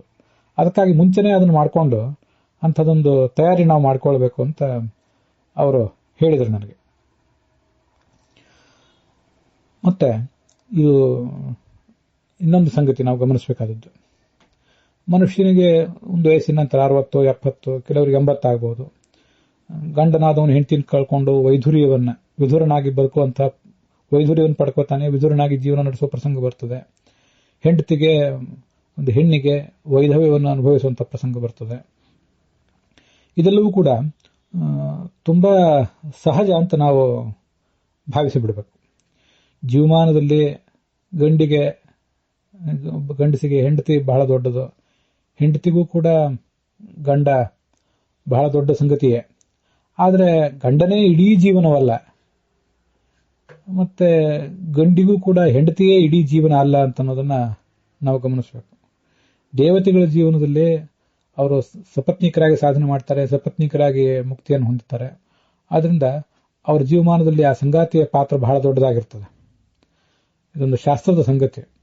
ನಮ್ಮಲ್ಲಿ ಗಂಡ ಹೆಂಡತಿ ಅನ್ನೋದು ಬಹಳ ಮಹತ್ವದ್ದು, ಹೌದು. ಆದರೆ ಋಣ ಸಂಬಂಧ ಇದೇ ಹೀಗೆ ಮುಂದುವರಿಯುವಂಥದ್ದು, ಹಿಂದೆಯೂ ಹೀಗೆ ಇತ್ತು, ಮುಂದೂ ಹೀಗೆ ಇರ್ತದೆ, ಇವರೇ ಗಂಡ ಇವರೇ ಹೆಂಡತಿ ಅನ್ನುವಂತಹ ಗ್ರಹಿಕೆಗಳೆಲ್ಲ ಕೇವಲ ಬರಿಯ ಭ್ರಮೆಗಳಷ್ಟೇ ಅವೆಲ್ಲ. ಆದ್ರಿಂದ ಅಂಥ ಸ್ಥಿತಿಗಳಿಗೆ ನಮ್ಮನ್ನು ನಾವು ಮೊದಲೇ ಒಗ್ಗಿಸ್ಕೋಬೇಕು. ಸಮಾಜದಲ್ಲಿ ಅಥವಾ ಈ ನಮ್ಮ ಧಾರ್ಮಿಕ ಜೀವನದಲ್ಲಿ ಅನೇಕ ಭ್ರಮೆಗಳನ್ನ ನಮಗೆ ಹುಟ್ಟು ಹಾಕಿದ್ದಾರೆ. ಅದರಲ್ಲಿ ಈ ಮುತ್ತೈದೆ ಜೀವನ ಅನ್ನುವಂಥದ್ದೊಂದು, ಹಿಂದೆ ಅದನ್ನು ಹೇಳಿದ್ದೇನೆ, ವೃದ್ಧಾಪ್ಯದ ಸಮಸ್ಯೆಗಳನ್ನು ಕುರಿತಾಗಿಯೇ ಹೇಳ್ತಾ ಇರೋದ್ರಿಂದ ಇದನ್ನೊಂದೀಗ ಪ್ರತ್ಯೇಕವಾಗಿ ಹೇಳಲಿಕ್ಕೆ ಬಯಸ್ತೀನಿ ಅಷ್ಟೇ, ಬೇರೆ ಏನಲ್ಲ. ಮುತ್ತೈದೆಯಾಗಿ ಬದುಕುವುದು ಮತ್ತೆ ಮುತ್ತೈದೆಯಾಗಿ ಸಾಯುವುದು ಅನ್ನೋದೊಂದು ಬಹಳ ದೊಡ್ಡ ಗೌರವದ ಸಂಗತಿ, ಸಾಮಾಜಿಕವಾಗಿಯೂ ಮತ್ತು ಧಾರ್ಮಿಕವಾಗಿಯೂ ಕೂಡ ಬಹಳ ಅದ್ಭುತವಾದ ಸಂಗತಿ ಅಂತ ಕೆಲವರೆಲ್ಲ ಭ್ರಮಿಸಿಬಿಟ್ಟಿದ್ದಾರೆ. ಅಂಥ ಭ್ರಮೆಗಳನ್ನು ಅವರು ತಲೆಯಲ್ಲಿ ಹಾಕಿ ಅವುಗಳನ್ನು ಬಹಳ ಎಚ್ಚರಿಕೆಯಿಂದ ಪೋಷಿಸ್ತಾ ಇದ್ದಾರೆ ಕೂಡ ಕೆಲವರು. ವಾಸ್ತವಿಕವಾಗಿ ಮನುಷ್ಯ ಅವನು ವಿಧುರಣೆ ಆಗಲಿ ವಿಧವೇ ಆಗಲಿ, ಅದು ಧಾರ್ಮಿಕವಾಗಿ ಆಗಲಿ ಧಾರ್ಮಿಕವಾಗಿ ಅಂತೂ ಅದೇನು ಬಹಳ ಮಹತ್ವದ ಸಂಗತಿ ಅಥವಾ ತಪ್ಪೇನಲ್ಲ. ಅದು ಮನುಷ್ಯ ವಿಧವೆಯಾಗಿ ಬದುಕುವುದು, ಸ್ತ್ರೀಯೊಬ್ಬಳು ವಿಧವೆಯಾಗಿ ಬದುಕುವುದಾಗಲಿ, ಗಂಡೊಂದು ವಿಧುರನಾಗಿ ಬದುಕುವುದಾಗಲಿ ಅಧಾರ್ಮಿಕ ಏನಲ್ಲ. ಮುತ್ತೈದೆಯಾಗಿ ಸತ್ತರೆ ಒಂದು ಬಹಳ ಪುಣ್ಯಕರವಾದ ಕೆಲಸವೂ ಏನಲ್ಲ. ಅವರ ಸಾಧನೆಯಲ್ಲಿ ಬಹಳ ಅವರಿಗೂ ನೆರವು ಕೊಡುವಂಥ ಅಷ್ಟು ಅದ್ಭುತವಾದ ಸಂಗತಿಯು ಖಂಡಿತ ಅದಲ್ಲ. ನಮಗೆ ಅದ್ರ ಬಗ್ಗೆ ಹಾಗೊಂದು ಗಮನ ಇರಬೇಕು. ಹಿಂದೆ ಅದನ್ನು ಹೇಳಿದ್ದೆ ನಾನು. ಈ ಚಿಕ್ಕ ಮಕ್ಕಳು ಒಂದು ಆಟಿಕೆ ಸಾಮಾನು ತಗೊಂಡು ಆಟ ಆಡ್ತಾ ಇರ್ತವೆ. ಎದುರುಗಡೆ ಇರುವಂಥ ಮಗುವಿಗೆ ಈ ಕಡೆ ಇರುವ ಮಗು ತನ್ನ ಹತ್ರ ಇರುವ ಆಟಿಕೆ ಸಾಮಾನನ್ನು ತೋರಿಸಿ ಈ ವಸ್ತು ನಿನ್ನ ಹತ್ರ ಇಲ್ಲ ಅಂತ ಹೇಳ್ತಾ ಇರ್ತದೆ. ಆ ಎದುರಿಗಿರುವ ಮಗು ಈ ಇಂಥ ವಸ್ತು ನನ್ನ ಹತ್ರ ಇಲ್ಲ ಅಂತ ಅನ್ನೋದನ್ನ ನೋಡಿ ತಾನು ದುಃಖ ಪಡ್ಲಿಕ್ಕೆ ಶುರು ಮಾಡ್ತದೆ. ನನಗದು ಬೇಕಾಗಿತ್ತು ಅಂತ ಆಲೋಚನೆ ಮಾಡ್ಲಿಕ್ಕೆ ಶುರು ಮಾಡ್ತದೆ. ಈ ಕಿತ್ಕೊಳ್ಳಿಕ್ಕೆ ಪ್ರಯತ್ನ ಪಡ್ತದೆ, ಏನೇನೋ ಮಾಡ್ತದೆ. ವಾಸ್ತವಿಕವಾಗಿ ಅಂತ ಆಟಿಕೆ ಸಾಮಾನದ ಅಂಥದ್ದು ಅಂದ್ರೆ ಒಂದು ಮುರುಕು ಆಟಿಕೆ ಸಾಮಾನದ. ಸ್ವಲ್ಪ ಹೊತ್ತಾದ್ಮೇಲೆ ಈ ಮಗುವಿಗೂ ಅದು ಬೇಕಾಗೋದಿಲ್ಲ, ಆ ಮಗುವಿಗೂ ಅದು ಬೇಕಾಗೋದಿಲ್ಲ. ಕಿತ್ಕೊಳ್ಳಿಕ್ಕೆ ಮೊದಲು ಆ ಆಟಿಕೆ ಸಾಮಾನನ್ನ ಎದುರಿಗಿರುವ ಮಗುವಿಗೆ ಜಂಬದಿಂದ ತೋರಿಸಿ ಮೆರೆದ ಮಗುವು, ಕಿತ್ಕೊಳ್ಳಿಕ್ಕೆ ಪ್ರಯತ್ನ ಪಟ್ಟ ಆ ಮಗುವು, ಇಬ್ಬರು ಅದನ್ನು ಬಿಟ್ಟು ಮತ್ತೊಂದು ಯಾವುದೋ ಆಟಿಕೆ ಸಾಮಾನಿಗೆ ಬೆನ್ನು ಹತ್ತಿ ಅದ್ರ ಸುತ್ತಲೂ ಅವ್ರು ಹೋಗಿಬಿಟ್ಟಿರ್ತಾರೆ. ಅದರಿಂದ ಇದು ಯಾವುದು ಮಹತ್ವದ ಸಂಗತಿಯೇ ಅಲ್ಲ. ನಮ್ಮ ಮುತ್ತೈದೆತನ ಅನ್ನೋದು ಕೂಡ ಒಂದು ಮುರುಕು ಆಟಿಕೆ ಸಾಮಾನಿನಂತೆ, ಎಂದಾದರೂ ಒಂದು ದಿವಸ ಮುರಿದು ಹೋಗಲೇಬೇಕಾದದ್ದು. ಅನೇಕ ಜನ ತಾವು ಮುತ್ತೈದೆಯರಾಗಿರುವುದೇ ಬಹಳ ಮಹತ್ವದ ಸಾಧನೆ ಏನೋ ಅನ್ನುವಂತೆ ಮೆರೆದಾಡ್ತಾ ಇರ್ತಾರೆ. ಅದನ್ನ ನೋಡಿ ತಮಗಿದು ಇಲ್ಲದಂತಾಯ್ತಲ್ಲ ಅಂತ ಇನ್ನು ಕೆಲವರು ಸ್ತ್ರೀಯರು ಗೋಳಾಡ್ತಾನೋ ಇರ್ತಾರೆ. ಧಾರ್ಮಿಕವಾಗಿಂತೂ ಇದಕ್ಕೆ ಯಾವ ಮಹತ್ವನೂ ಇಲ್ಲ. ಮುತ್ತೈದೆಯಾಗಿಯೇ ಸಾಯುವುದಕ್ಕೆ. ಮುತ್ತೈದೆಯಾಗಿ ಇದ್ದಾಗ ಏನು ಕರ್ತವ್ಯಗಳನ್ನು ಮಾಡಬೇಕು ಅದನ್ನು ಮಾಡಬೇಕು.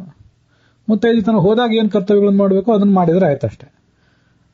ಮುತ್ತೈದೆಯಾಗಿಯೇ ಇರುವುದು, ಕೊನೆಯ ತನಕ ಹಾಗೆಯೇ ಇದ್ದು ಸಾಯುವುದೇನು ಬಹಳ ದೊಡ್ಡ ಸಂಗತಿ ಶಾಸ್ತ್ರದ ದೃಷ್ಟಿಯಿಂದ, ಅಧ್ಯಾತ್ಮದ ದೃಷ್ಟಿಯಿಂದ ಖಂಡಿತವಾಗಿಯೂ ಏನು ಮಹತ್ವ ಇಲ್ಲದು, ಯಾವ ಮಹತ್ವವೂ ಅದಕ್ಕಿಲ್ಲ. ಆದರೆ ದುರ್ದೈವದಿಂದ ಆ ಸಂಗತಿಗಳನ್ನ ನಾವು ಸಮಾಜಕ್ಕೆ ಹೇಳ್ತಾ ಇಲ್ಲ. ಕೇವಲ ಭ್ರಮೆಗಳನ್ನೇ ಜನರ ತಲೆಯಲ್ಲಿ ಬಿತ್ತಿದ್ದೇವೆ. ಅದನ್ನೇ ಅವರು ಅನುಸರಿಸಿಕೊಂಡು ಬದುಕ್ತಾ ಇದ್ದಾರೆ. ಸಾಮಾಜಿಕವಾಗಿ ನಮ್ಗೆ ಏನೇನೋ ಪೊಳ್ಳು ಪ್ರತಿಷ್ಠೆಗಳು, ಭ್ರಮೆಗಳು ಇಂಥವೆಲ್ಲ ಇರ್ತವೆ. ಅಂಥವರು ಅವನ್ನೆಲ್ಲ ಸರಿಯಾದ ಅಧ್ಯಾತ್ಮವನ್ನು, ಸರಿಯಾದ ಧರ್ಮವನ್ನು ತಿಳ್ಕೊಂಡು ಅದನ್ನು ಬಿಟ್ಟು ಬಿಡುವುದು ಬಹಳ ಯೋಗ್ಯವಾದಂಥ ಕೆಲಸ. ಅದನ್ನು ನಾವು ಅಗತ್ಯವಾಗಿ ಮಾಡಬೇಕು. ಅದನ್ನು ವಿಧವೆಯರನ್ನ ಯಾರೋ ಕೆಲವರು ಅಗೌರವದಿಂದ ಕಾಣುವುದು, ಕೀಳಾಗಿ ಕಾಣುವುದು, ಇದನ್ನೂ ಮಾಡಬಾರ್ದು. ಸಮಾಜ ಅದ್ರ ಬಗ್ಗೆ ಎಚ್ಚರಿಕೆಯಿಂದಿರಬೇಕು. ಅವರು ವಿಧವೆಯರಾಗಿದ್ದಾರೆ ಅಂತ ಅನ್ನೋದು ಅದೊಂದು ಸ್ಥಿತ್ಯಂತರ ಅಷ್ಟೇ. ಮೊದಲು ಮಗುವಾಗಿತ್ತು, ಯುವತಿ ಆಯಿತು, ಮುಂದೆ ಮದುವೆನೂ ಆಯಿತು, ಮಧ್ಯ ವಯಸ್ಸು ಬಂತು, ವೈಧವ್ಯ ಬಂತು, ಮುಂದೆ ಸಾಯ್ತಾರೆ. ಎಲ್ಲ ಸ್ಥಿತ್ಯಂತರಗಳಷ್ಟೇ. ಆದ್ದರಿಂದ ಸಮಾಜವು ಕೂಡ ಅವರನ್ನ ಯಾವ ದೃಷ್ಟಿಯಿಂದ ಕೀಳಾಗಿ ಕಾಣಬಾರದು. ಅವರಿಗೆ ಕೊಡುವಂತಹ ಯಥೋಚಿತವಾದಂಥ ಬೆಲೆಯನ್ನು ಕೊಡಬೇಕು. ಅವ್ರು ಯಾವ ದೃಷ್ಟಿಯಿಂದಲೂ ಅಮಂಗಲ ಅಂತೇನೂ ಭಾವಿಸಬೇಕಾದ್ದಿಲ್ಲ. ತಮ್ಮ ತಮ್ಮ ಧರ್ಮದಲ್ಲಿ ಇದ್ದವರು ಯಾವ ದೃಷ್ಟಿಯಿಂದಲೂ ಅಮಂಗಲ ಅಲ್ಲ ಅನ್ನೋದನ್ನ ಸ್ಪಷ್ಟವಾದ ಶಬ್ದಗಳಿಂದ ನಮಗೆ ನಾವು ಹೇಳ್ಕೊಳ್ಬೇಕು. ಮತ್ತೆ ಸ್ವಯಂ ಅವರು ಕೂಡ ತಾವು ಮುತ್ತೈದೆತನವನ್ನು ಕಳ್ಕೊಂಡು ವಿಧವೆಯಾಗಿ ಬದುಕುವುದೇನಿದೆ ಅದೇನೂ ಕೀಳಾದ ಸಂಗತಿ ಏನಲ್ಲ. ಸಾಮಾಜಿಕವಾಗಿ ಅಥವಾ ಧಾರ್ಮಿಕವಾಗಿ ಅದೇನೋ ಕ್ಷುದ್ರವಾದಂಥ ಸಂಗತಿ ಅಲ್ಲ ಅನ್ನೋದನ್ನ ಮನಗಾಣಬೇಕು. ಗಂಡಸರಿಗೂ ಇದನ್ನು ಮನಗಾಣಬೇಕು ಅಂತ ಅನ್ನೋದನ್ನು ನಾನು ಪ್ರತ್ಯೇಕವಾಗಿ ಏನು ಹೇಳಬೇಕಾಗಿಲ್ಲ. ಎಲ್ಲವೂ ಕೂಡ ನಮಗೆ ಗೊತ್ತಿರಬೇಕಾದಂಥ ಸಂಗತಿ. ಈ ವೈಧವ್ಯ ಮತ್ತು ವೈಧುರ್ಯ ಮತ್ತೆ ವಯಸ್ಸಿಗೆ ಅನುಗುಣವಾದಂಥ ಬದಲಾವಣೆಗಳನ್ನು ನಾವು ಮಾಡಿಕೊಳ್ಬೇಕಾದ ಕೆಲವು ಸಂಗತಿಗಳು, ಇದ್ರ ಬಗ್ಗೆ ಎಲ್ಲ ನಾನು ಇನ್ನೊಂದು ಮಾತನ್ನ, ಒಂದು ಘಟನೆಯನ್ನು ಹೇಳಬೇಕು ಅಂತ ಅಪೇಕ್ಷೆ ಪಡ್ತೇನೆ. ಹಿಂದೆ ಇದನ್ನು ರಾಮಾಯಣದ ಪ್ರವಚನದಲ್ಲಿ ಹೇಳಿದ್ದೆ. ನಾನು ಈ ಜಮಖಂಡಿ ಹತ್ರ ಶೂರ್ಪಾಲಿ ಕ್ಷೇತ್ರಕ್ಕೆ ಹೋಗಿದ್ದೆ. ನರಸಿಂಹದೇವರ ಕ್ಷೇತ್ರ ಅದು. ಅಲ್ಲಿ ಒಂದೇನೋ ಸಣ್ಣ ಕೆಲಸ ಇತ್ತು. ಅಲ್ಲೊಬ್ಬ ಮೇಸ್ತ್ರಿ, ಮನೆ ಕಟ್ಟುವ ಮೇಸ್ತ್ರಿ ಭೇಟಿಯಾಗಿದ್ದ ನನಗೆ. ಕೆಲವು ದಿವಸ ಆತನ ಜೊತೆಗೆ ಒಂದು ಕೆಲಸ ಇತ್ತು. ಅವನು ಮುಸಲ್ಮಾನರು. ಅವನು ಆಯ್ತು, ಸಾಯಂಕಾಲದವರೆಗೂ ಆತನ ಜೊತೆ ಕೆಲಸ ಇತ್ತು, ಕಟ್ಟಡದ ಕೆಲಸ ಇತ್ತು, ಅದು ಯಾವುದೋ ಒಂದು, ಇನ್ನೂ ಒಂದು ಸಣ್ಣ ನಿರ್ಮಾಣ. ಸಾಯಂಕಾಲ ಆಯ್ತು, ಇನ್ನು ನಾನು ಹೋಗಿ ಬರ್ತೇನೆ ಅಂತ ಹೊರಟೆ, ಅವನು ಹೋಗಿ ಬರ್ತೇನೆ ಅಂತ ಹೊರಟೆ. ಊಟದ್ದು ಪ್ರಶ್ನೆ ಬಂತು. ಇಲ್ಲ, ನಾನು ಸಾಯಂಕಾಲ ಏನು ಊಟ ಮಾಡೋದಿಲ್ಲ, ಬೆಳಗ್ಗೆ ಒಂದೇ ಹೊತ್ತು ಊಟ ಮಾಡ್ತೇನೆ ಅಂತ ಹೇಳಿದ ಅವನು. ಯಾಕೆ ಅಂತ ಕೇಳಿದೆ. ಈಗ ನನ್ನ ಹೆಂಡತಿ ತೀರ್ಕೊಂಡಿದ್ದಾಳೆ. ಆಗ ಆತನಿಗೆ ಸುಮಾರು 65 ಏನೋ ವಯಸ್ಸಾಗಿತ್ತು, 65-68 ವಯಸ್ಸಾಗಿದ್ದಿರಬಹುದು. ಹೆಂಡತಿ ತೀರ್ಕೊಂಡಿದ್ದಾಳೆ. ಅದಾದ್ಮೇಲಿಂದ ನಾನು ರಾತ್ರಿ ಊಟ ಮಾಡುವುದನ್ನು ಬಿಟ್ಟಿದ್ದೇನೆ ಅಂದ. ನನಗೆ ಆಶ್ಚರ್ಯ, ಯಾಕೆ ಅಂತ. ತಾನೇ ವಿವರಿಸಿ ಹೇಳ್ತಾ ಹೋದ ಅದನ್ನು. ಹೆಂಡತಿ ತೀರ್ಕೊಂಡ ಮೇಲೂ ಕೂಡ ನಾನು ರಾತ್ರಿ ಊಟ ಮಾಡ್ತಾ ಹೋದ್ರೆ ನನಗೆ ಮಕ್ಕಳು ಏನಂದಾರೋ ಅಂತ ಆತ ಒಂದು ಮಾತು ಹೇಳಿದೆ. ಅಲ್ಲಿ 2 ಸಂಗತಿಗಳು. ಮೊದಲಿನಂತೆಯೇ ಹೆಂಡತಿ ಇದ್ದಾಗ ಹೇಗೋ ಹಾಗೆ ಹೆಂಡತಿ ತೀರ್ಕೊಂಡ ಮೇಲೂ ಕೂಡ ಚೆನ್ನಾಗಿ ಊಟ ಉಪಚಾರ ಇತ್ಯಾದಿಗಳನ್ನ ಅನುಭವಿಸ್ತಾ ಬದುಕಿದ್ರೆ ಸಮಾಜದಲ್ಲಿ ಕೆಲವರನ್ನ ಕೀಳಾಗಿ ಕಾಣ್ತಾರೆ. ಇದು ಕ್ಷುದ್ರ ಬುದ್ಧಿಯೇ. ಯಾರಿಗೆ ಎಷ್ಟು ಬೇಕೋ ಅಷ್ಟು ತಿಂತಾರೆ, ಹೇಗೆ ಬೇಕೋ ಹಾಗೆ ಬದುಕ್ತಾರೆ. ನಾವು ಯಾರನ್ನೂ ಕೂಡ ಏನು ಆಡಿಕೊಳ್ಬೇಕಾದ್ದಿಲ್ಲ, ನೆರೆಮನೆಯವ್ರನ್ನೂ ಆಡಿಕೊಳ್ಬೇಕಾದ್ದಿಲ್ಲ, ನಮ್ಮ ಮನೆಯವ್ರನ್ನೂ ನಾವು ಆಡಿಕೊಳ್ಬೇಕಾದ್ದೇನಿಲ್ಲ. ಆದರೂ ಇಂಥವರೆಲ್ಲ ಇದ್ದಾರೆ, ನೀಚರಿದ್ದಾರೆ ಸಮಾಜದಲ್ಲಿ. ಆದರೆ ಈ ವ್ಯಕ್ತಿ ಮುಸಲ್ಮಾನರವನು. ಅವನೇನು ಹಿಂದೂ ಧರ್ಮಶಾಸ್ತ್ರಗಳನ್ನು ಓದ್ದವನು ಇರ್ಲಿಕ್ಕಿಲ್ಲ, ರಾಮಾಯಣವನ್ನು ಓದ್ದವನು ಇರ್ಲಿಕ್ಕಿಲ್ಲ. ರಾಮ ಸೀತಾಪಹರಣ ಆದಾಗ ತುಂಬಾ ದುಃಖಿತನಾಗಿ ಊಟ ಉಪಚಾರ ಇತ್ಯಾದಿಗಳನ್ನು ಬಿಟ್ಟು ಬಿಟ್ಟಿದ್ದ ಅಂತ ರಾಮಾಯಣದಲ್ಲಿ ಒಂದು ಮಾತು ಬರ್ತದೆ. ಆ ಸಂದರ್ಭದಲ್ಲಿ, ಅದರ ಪ್ರವಚನ ಸಂದರ್ಭದಲ್ಲಿ ಈ ಘಟನೆ ಬಗ್ಗೆ ನಾನು ಹೇಳಿದ್ದೆ. ಅವನೇನು ಹಿಂದೂ ಧರ್ಮಶಾಸ್ತ್ರಗಳನ್ನು ಓದಿರ್ಲಿಕ್ಕಿಲ್ಲ, ರಾಮಾಯಣವನ್ನು ಓದಿರ್ಲಿಕ್ಕಿಲ್ಲ. ವಿಧವೆ ಆದವಳು ರಾತ್ರಿ ಊಟ ಮಾಡಬಾರದು ಅಂತ ಧರ್ಮ ಹೇಳ್ತೇವೆ ನಾವು. ವಿದುರನಾದವನು ಕೂಡ ಇಂಥ ಧರ್ಮಾಚರಣೆಗಳನ್ನು ಮಾಡಬೇಕು ಅಂತ ನಾವು ಯಾವ ವಿದುರರಿಗೂ ಉಪದೇಶ ಮಾಡೋದಿಲ್ಲ. ಹಾಗೆ ನಾವು ಉಪದೇಶ ಮಾಡಿದ್ದನ್ನು ಯಾರು ಕೇಳಿಯೂ ಇಲ್ಲ. ಇಂಥವೆಲ್ಲ ಅವ್ಯವಸ್ಥೆಗಳು ನಮ್ಮಲ್ಲಿರ್ತವೆ, ತಾರತಮ್ಯಗಳಿರ್ತವೆ. ವಿಧವೆಯಾದ ಒಬ್ಬ ಸ್ತ್ರೀ ಹೇಗೆ ವೈರಾಗ್ಯದಿಂದ ಬದುಕಬೇಕು ಅಂತ ಅನ್ನೋದು, ಒಂದು ಮಟ್ಟಿನ ವೈರಾಗ್ಯದಿಂದ ಬದುಕಬೇಕು. ಅನಾರೋಗ್ಯಕ್ಕೆ ಕಾರಣ ಆಗಬಾರ್ದು ಆ ವೈರಾಗ್ಯ ಮತ್ತೆ ಬದಲಾವಣೆಗಳೆಲ್ಲವೂ ಕೂಡ. ಆದರೂ ವೈರಾಗ್ಯದಿಂದ ಬದುಕಬೇಕು ಅಂತ ಅನ್ನೋದು ಒಂದು ನಿರೀಕ್ಷಿತವಾದಂತಹ ಪದ್ಧತಿ. ಹೇಗೋ ಹಾಗೆ ವಿದುರನು ಕೂಡ ಬದುಕಬೇಕು. ಆದರೆ ನಾವು ಪುಂಖಾನುಪುಂಖವಾಗಿ ವಿಧವೆ ಹೇಗೆ ಬದುಕಬೇಕು ಅನ್ನೋದನ್ನು ಬೋಧಿಸ್ತೇವೆ. ವಿದುರನಾದವನಿಗೆ ಅದನ್ನೆಲ್ಲವನ್ನು ಕೂಡ ನಾವೇನು ಬೋಧಿಸೋದಿಲ್ಲ. ಆದರೆ ಆ ಮುಸಲ್ಮಾನ್ ಗೌಂಡಿ, ಅವನಿಗೆ ಹಿಂದೂ ಧರ್ಮಶಾಸ್ತ್ರಗಳು ಗೊತ್ತಿರ್ಲಿಕ್ಕಿಲ್ಲ, ರಾಮಾಯಣವೂ ಗೊತ್ತಿರ್ಲಿಕ್ಕಿಲ್ಲ, ತಾನಾಗಿ ಅದನ್ನು ಹೇಗೆ ಬದಲಾವಣೆಗೆ ತಂದ? ನಂಗೆ ತುಂಬಾ ಆಶ್ಚರ್ಯದಾಗಿ ಕಾಣ್ತದೆ. ನಮಗೆ ಎಲ್ಲವೂ ಕೂಡ ಶಾಸ್ತ್ರದಿಂದಲೇ ತಿಳಿದು ಬರಬೇಕಾಗಿಲ್ಲ. ಯಾರಿಗೆ ಸ್ವಂತ ಬುದ್ಧಿ ಇಲ್ವೋ, ಯಸ್ಯ ನಾಸ್ತಿ ಸ್ವಯಂ ಪ್ರಜ್ಞಾ ಶಾಸ್ತ್ರಂ ತಸ್ಯ ಕರೋತಿ ಕಿಂ ಲೋಚನಾಭ್ಯಾಂ ವಿಹೀನಸ್ಯ ದರ್ಪಣಃ ಕಿಂ ಕರಿಷ್ಯತಿ ಅಂತ ಒಂದು ಸಂಸ್ಕೃತದ ಸುಭಾಷಿತ. ಸ್ವಂತ ಬುದ್ಧಿ ಇಲ್ವೋ, ಯಾರಿಗೆ ಸ್ವಂತ ಬುದ್ಧಿಯೇ ಇಲ್ವೋ ಅವನಿಗೆ ಶಾಸ್ತ್ರದಿಂದ ಉಪಯೋಗ ಏನು? ಕಣ್ಣೇ ಇಲ್ಲದೆ ಇದ್ದವನಿಗೆ ಕನ್ನಡಿಯಿಂದ ಉಪಯೋಗ ಏನು ಅಂತ. ಶಾಸ್ತ್ರ ಕನ್ನಡಿಯಂತೆ ಅಂತ. ಹಾಗೆ ಎಲ್ಲವೂ ಶಾಸ್ತ್ರದಿಂದಲೇ ಬರಬೇಕು, ಶಾಸ್ತ್ರವೇ ಎಲ್ಲವನ್ನು ಹೇಳಿದಾಗ ನಾವು ಆಚರಣೆಗೆ ತರ್ತೇವೆ ಅಂತ ಬದುಕಿದವನು ಈ ಜೀವನದಲ್ಲಿ ಏನನ್ನೂ ಸಾಧಿಸೋದು ಸಾಧ್ಯ ಇಲ್ಲ. ಅವನಿಗೆ ಶಾಸ್ತ್ರವೂ ಅರ್ಥ ಆಗೋದಿಲ್ಲ, ಲೋಕದ ರೀತಿ ನೀತಿಗಳು ಅವನಿಗೆ ಅರ್ಥ ಆಗೋದಿಲ್ಲ ಅಂತ ನಾವು ತಿಳಿದುಕೊಳ್ಬೇಕು. ಹೀಗೆ ಒಂದು ಸಂಯಮದ ಜೀವನ ಬದುಕುವುದು.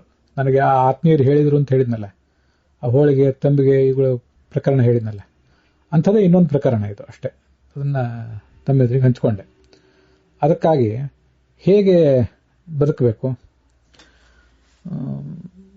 ಈ ಮುಪ್ಪು ಅಂತ ಅನ್ನೋದು ಇದು ನಮಗೊಂದು ಅಲಂಕಾರವಾಗಬೇಕು, ಹಾಗೆ ನಾವು ಬದುಕಬೇಕು. ಮುಪ್ಪು ಒಂದು ನಮಗೊಂದು ಭಾರವಾಗಬಾರ್ದು. ಸಂಸ್ಕೃತದಲ್ಲಿ ಒಂದು ಸುಭಾಷಿತ ಇದೆ, ಜರಾಭೂಷಯತೆ ಅಮಾತ್ಯ ಭಿಷಗ್ಯತೀನ್ ಅಂತ. ಮಂತ್ರಿಗಳು ಮತ್ತೆ ವೈದ್ಯರು, ಯತಿಗಳು ಮೊದಲಾದವರಿಗೆ ಈ ಮುಪ್ಪು ಅಂತ ಅನ್ನೋದೊಂದು ಅಲಂಕಾರ ಅಂತ ಅಲ್ಲಿ ನಮ್ಗೆ ಕೇಳಿ ಬರ್ತದೆ. ಅವರು ಅಂಥವ್ರು ಕೆಲವರು ಜೀವನದಲ್ಲಿ ದೊಡ್ಡ ಪ್ರಮಾಣದ ಅನುಭವ ಗಳಿಸಿದವರು, ಜ್ಞಾನ ಗಳಿಸಿದವರು. ಅಂಥ ಮಂತ್ರಿಗಳಿಗೆ, ಹಿರಿಯರಾದಂಥ ಆಡಳಿತಗಾರರಿಗೆ ಒಂದು ಬೆಲೆ ಇರ್ತದೆ. ಅವರು ಹೇಳಿದಂತೆ ಸಮಾಜ ನಡ್ಕೊಳ್ತಾ ಇರ್ತದೆ. ಪ್ರತಿಯೊಂದನ್ನು ಅಳೆದು ತೂಗಿ ತಾಳ್ಮೆಯಿಂದ ಅವರು ಹೇಳುವಂತಹ ಶಕ್ತಿಯನ್ನು ಪಡ್ಕೊಂಡಿರ್ತಾರೆ. ಮತ್ತು ವೈದ್ಯನು ಕೂಡ, ಸೀನಿಯರ್ ಮೋಸ್ಟ್ ವೈದ್ಯರು, ಅನುಭವಿ ವೈದ್ಯರ ಕಡೆಗೆ ಸಮಾಜ ಹೋಗ್ತದೆ. ಅನುಭವಿ ವೈದ್ಯರು, ವಕೀಲರು ಮೊದಲಾದವ್ರ ಕಡೆಗೆ. ಮತ್ತು ಯತಿಗಳು, ಜ್ಞಾನವೃದ್ಧರು, ತಪೋವೃದ್ಧರು, ವಯೋವೃದ್ಧರು ಆದಂಥ ಯತಿಗಳ ಕಡೆಗೆ ನಮ್ಮ ಗಮನ ಯಾವತ್ತೂ ಇರ್ತದೆ. ಯತಿಗಳು, ವಿದ್ವಾಂಸರು ಮೊದಲಾದವ್ರ ಕಡೆಗೆ. ಇದು ಹೀಗೆ ಮುಪ್ಪು ಅನ್ನೋದು ಅವರಿಗೆ ಅಲಂಕಾರ. ಯಾಕೆಂದ್ರೆ ಜ್ಞಾನ ಮತ್ತು ಅನುಭವಗಳನ್ನು ಅವ್ರು ಗಣಿಸಿರ್ತಾರೆ ಅಂತ. ಮುಪ್ಪು ಅನ್ನೋದು ಕೆಲವರಿಗೆ ಅಪಹಾಸ್ಯಕರನೂ ಆಗ್ತದಂತೆ. ಅದ್ಯಾರಂದ್ರೆ ನಟ, ಮಲ್ಲ, ಗಾಯಕ ಮೊದಲಾದವರನ್ನ ಅಂತ. ನಟರು ಮೊದಲಾದವರಿಗೆ ಆ ಮುಪ್ಪು ಅಂತ ಅನ್ನೋದು, ಯಾರು ದೈಹಿಕ ಸೌಂದರ್ಯವನ್ನೇ ಅವಲಂಬಿಸಿ ಬದುಕಬೇಕಾಗಿದೆಯೋ, ಮಲ್ಲರು ಮೊದಲಾದವರು, ಕ್ರೀಡಾಪಟುಗಳು, ಅಂಥವರಿಗೆ ಆ ಮುಪ್ಪು ಅಂತ ಅನ್ನೋದು ತೊಂದರೆ ಕೊಡ್ತದೆ. ತಮ್ಮ ಚಟುವಟಿಕೆಗಳನ್ನ ಅವರು ನಿಲ್ಲಿಸಬೇಕಾಗ್ತದೆ. ಹಾಗೆ ಅಂಥೇಳಿ ನಟರಾಗಲಿ, ಕ್ರೀಡಾಪಟುಗಳಾಗಲಿ, ಮಲ್ಲ ಯುದ್ಧ ಪ್ರವೀಣರಾಗಲಿ ಅಪಹಾಸ್ಯಕ್ಕೊಳಗಾಗ್ತಾರೆ ಅಂತಲ್ಲ, ತಮ್ಮ ಹಿಂದಿನ ಶಕ್ತಿಯನ್ನು ಉಳಿಸ್ಕೊಂಡಿರೋದಿಲ್ಲ, ಆದ್ರಿಂದ ಅವರು ಅದನ್ನೆಲ್ಲ ಬಿಡಬೇಕಾಗ್ತದೆ ಅಂತ ಅದರ ಅರ್ಥ. ಅಂತೂ ಮುಪ್ಪು ಅನ್ನೋದು ನಮಗೊಂದು ಅಲಂಕಾರ ಆಗಬೇಕು, ಜ್ಞಾನ ಮತ್ತು ಅನುಭವಗಳ ದೃಷ್ಟಿಯಿಂದ. ಹಾಗೆ ಅಲಂಕಾರವನ್ನ, ಮುಪ್ಪು ಅನ್ನೋದ್ರ ಅಲಂಕಾರ ಅಂತ ನಾವು ಭಾವಿಸಬೇಕು. ಬಂಗಾರದ ಆಭರಣ ಹಾಕ್ತೇವೆ, ಬನ್ನಿ ನಿಮಗೆ ಹಾರ ತುರಾಯಿ ಕೊಟ್ಟು ಸನ್ಮಾನ ಮಾಡ್ತೀವಿ ಬನ್ನಿ ಅಂತ ಕರೆದ್ರೆ ನಾವು ಹೋಗ್ತೇವಲ್ಲ, ಹಾಗೆ ಆ ಸನ್ಮಾನವನ್ನು ಎಷ್ಟು ಪ್ರೀತಿಯಿಂದ ಸ್ವೀಕರಿಸ್ತೀವೋ, ಮುಪ್ಪನ್ನು ಕೂಡ ಹಾಗೆ ಪ್ರೀತಿಯಿಂದ ದೇವರು ನಮಗೆ ಕೊಡುವಂತಹ ಒಂದು ಅಲಂಕಾರ ಅಂತ ನಾವು ಅದನ್ನು ಸ್ವೀಕರಿಸಬೇಕು ಅಂತ ಅದರ ತಾತ್ಪರ್ಯ. ಅದಕ್ಕಾಗಿ ನಾವು ಧ್ಯಾನ ಮಾಡುವುದನ್ನು ರೂಢಿ ಮಾಡ್ಕೊಳ್ಬೇಕು. ನಿತ್ಯ ಈ ಮುಪ್ಪು ಹತ್ತಿರ ಬಂದಾಗ, ಮುಪ್ಪು ಬಂದಾದ್ಮೇಲೂ ಕೂಡ, ಅದು ಭಾಗವತದಲ್ಲಿ ಮತ್ತು ಭಾಗವತ ತಾತ್ಪರ್ಯದಲ್ಲಿದೆ, ತ್ಯಕ್ವಾ ದೇಹಾಧ್ಯಾತ್ಮ ಭಾವಂ ಅಂತ. ನಾವು ಕಣ್ಮುಚ್ಚಿ ಅಂತರ್ಮುಖಿಗಳಾಗಿ ಆಲೋಚನೆ ಮಾಡಬೇಕು. ನಾವೇನು, ಈ ದೇಹ ನಾವಲ್ಲ, ಇಂದ್ರಿಯ ನಾವಲ್ಲ, ಭೌತಿಕವಾದಂತಹ ಯಾವ ಸಂಗತಿಯೂ ನಾವಲ್ಲ. ನಾನು ಬಿಂಬನಾದಂತಹ ಪರಮಾತ್ಮನ ಪ್ರತಿಬಿಂಬನಾಗಿದ್ದೇನೆ. ಮೂಲತಃ ನನಗೆ ಈ ಮುಪ್ಪು, ಸಾವು ಇತ್ಯಾದಿಗಳು ಯಾವುದೂ ಇಲ್ಲ ಅಂತ ಅನ್ನೋದನ್ನ ನಾವು ಮನವರಿಕೆ ಮಾಡಿಕೊಳ್ಬೇಕು. ಪರಮಾತ್ಮನ ಪಾದ ಕಮಲದಲ್ಲಿ ನಾನು ಕೂತ್ಕೊಂಡಿದ್ದೇನೆ, ಅವನು ಬಿಂಬನಾಗಿದ್ದಾನೆ, ನಾನು ಪ್ರತಿಬಿಂಬನಾಗಿದ್ದೇನೆ ಅಂತ ಅನ್ನೋದನ್ನ ಯಾವತ್ತೂ ಕೂಡ ಸಾಧಕ ಆಲೋಚನೆ ಮಾಡ್ತಾ ಇರಬೇಕು. ಹಾಗೆ ನಾನು ಏನು ಅಲ್ಲ, ನಾನು ನನ್ನನ್ನು ದೇಹದೊಂದಿಗೆ ಸಮೀಕರಿಸಿಕೊಂಡಿರೋದ್ರಿಂದಲೇ ದೇಹಕ್ಕೆ ಮುಪ್ಪು, ರೋಗ ಇತ್ಯಾದಿಗಳು ಬಂದಾಗ ನನಗೂ ದುಃಖ ಆಗೋದು, ಸಂಕಟ ಆಗೋದು. ಈ ದೇಹವೇ ನಾನು ಅಲ್ಲ ಅಂತಾದಾಗ ನಾನು ಚಿರಯುವಕ, ಎವರ್ಗ್ರೀನ್ ಹೀರೋ ನಾನು ಅಂತನ್ನೋದನ್ನ, ಅಂಥದೊಂದು ಮನೋವಿಶ್ಲೇಷಣೆಯನ್ನ, ನಾನು ಏನಲ್ಲ ಏನು ಹೌದು ಅಂತ ಅನ್ನೋದನ್ನು ನನಗೆ ನಾನು ಹೇಳ್ಕೊಳ್ತಾ ಇರಬೇಕು. ಅಂಥ ಕೆಲವು ಮನೋವಿಶ್ಲೇಷಣಾ ವಿಧಾನಗಳು, ರೀಫ್ರೇಮಿಂಗ್ ಇತ್ಯಾದಿ ಕೆಲವು ವಿಧಾನಗಳಿವೆ. ಅದ್ರ ಬಗ್ಗೆ ಮುಂದೆ ಇನ್ನೊಂದು ಭಾಗದಲ್ಲಿ ಹೇಳ್ತೇನೆ. ಅಂಥದ್ದನ್ನು ನಮಗೆ ನಾವು ಮಾಡಿಕೊಂಡು ಒಂದು ಸಾಂತ್ವನ ಹೇಳ್ಕೊಳ್ಳುವಂಥ, ಆತ್ಮವಿಶ್ವಾಸ ಇತ್ಯಾದಿಗಳನ್ನು ಬೆಳೆಸ್ಕೊಳ್ಳುವಂಥ ಕಾರ್ಯವನ್ನು ನಾವು ಮಾಡಬೇಕು. ಭೀಷ್ಮನಂಥ ಜ್ಞಾನಿ ಬಳಿಗೆ ಆತ ಶರತಲ್ಪದಲ್ಲಿ ಮಲಗಿ ಸಂಕಟ ಪಡ್ತಾ ಇದ್ದಾಗಲೂ ಕೂಡ ಕೃಷ್ಣ ಮೊದಲಾದವರ ಗುಂಪು ಹೋಯಿತು, ಅವನಿಂದ ಜ್ಞಾನ ಪಡ್ಕೊಂಡಿತ್ತು. ಹಾಗೆ ಜನ ನಮ್ಮ ಜ್ಞಾನ ಅನುಭವಗಳನ್ನು ಉಪಯೋಗ ಮಾಡಿಕೊಳ್ಳುವಂಥ ಸ್ಥಿತಿಗೆ ತಾವಾಗೇ ಬರಬೇಕು. ಹಾಗೆ ನಾವು ಆಟೋಮ್ಯಾಟಿಕಲಿ ಅವರಿಗೆ ಡಿಪೆಂಡೇಬಲ್ ಆಗಬೇಕು. ನಾವು ಡಿಪೆಂಡೇಬಲ್ ಆಗಬೇಕು ಇನ್ನೊಬ್ಬರಿಗೆ, ಈ ಜಗತ್ತಿಗೆ ಅಂತ ನಾವು ಭ್ರಮೆಗಳನ್ನು ಇಟ್ಕೊಳ್ಬಾರ್ದು ಅಂತ ಅದರ ತಾತ್ಪರ್ಯ. ವಿಷ್ಣು ಸಹಸ್ರನಾಮದಲ್ಲಿ ಜ್ಯೇಷ್ಠ ಅಂತ ಒಂದು ಶಬ್ದ ಇದೆ. ಭಗವಂತನನ್ನ ಜ್ಯೇಷ್ಠ ಅಂತ ವರ್ಣನೆ ಮಾಡ್ತಾರೆ, ಜ್ಯೇಷ್ಠ, ಶ್ರೇಷ್ಠ ಅಂತ ಹೇಳಿ. ಅವನು ವಯಸ್ಸಿನಿಂದಲೂ ಜ್ಞಾನ, ಅನುಭವ ಇತ್ಯಾದಿ ಎಲ್ಲ ದೃಷ್ಟಿಯಿಂದಲೂ ಕೂಡ ಅತ್ಯಂತ ಜ್ಯೇಷ್ಠ ಅವನು. ಭಗವಂತನನ್ನು ಜ್ಯೇಷ್ಠ ಅಂತ ಉಪಾಸನೆ ಮಾಡ್ತಾ, ಹಿಂದೆ ವಿಷ್ಣು ಸಹಸ್ರನಾಮವನ್ನು ಹೇಗೆ ಪಠನ ಮಾಡಬೇಕು ಅಂತ ಹಿಂದೆ ಹೇಳಿದ್ದೇನೆ. ಮೊದಲಿಂದ ಕೊನೆ ತನಕ ಪಠನ ಮಾಡ್ತಾ ಬರುವುದು. ಜ್ಯೇಷ್ಠ ಅಂತ ಶಬ್ದ ಬಂದಾಗ ಅದನ್ನು 108 ಬಾರಿ ಜ್ಯೇಷ್ಠಾಯ ನಮಃ ಅಂತ ಹೇಳಿ ಮತ್ತೆ ವಿಷ್ಣು ಸಹಸ್ರನಾಮವನ್ನು ಕೊನೆಗೊಳಿಸೋದು.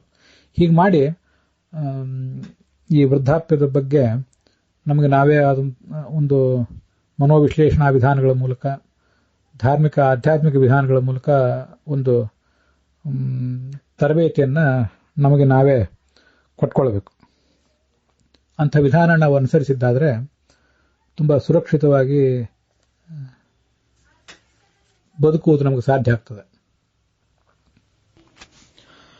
ಮತ್ತು ಆರೋಗ್ಯದಿಂದ ಬದುಕುವುದು ಸಾಧ್ಯ ಆಗ್ತದೆ. ಇದನ್ನು ನಾವು ಮಹಾಭಾರತದಿಂದ ಮತ್ತೆ ವಿಷ್ಣು ಸಹಸ್ರನಾಮದಿಂದ ಕಲಿಯೋಣ ಅಂತ ಹೇಳಲಿಕ್ಕೆ ಬಯಸ್ತೇನೆ. ಇಲ್ಲಿಗೆ ನನ್ನ ಮಾತುಗಳನ್ನು ಮುಗಿಸ್ತೇನೆ. ಇದರ ಬಗ್ಗೆ ತಮ್ಮ ಅಭಿಪ್ರಾಯಗಳನ್ನು ತಾವೆಲ್ಲ ಹೇಳಬೇಕು. ನಮಸ್ಕಾರ.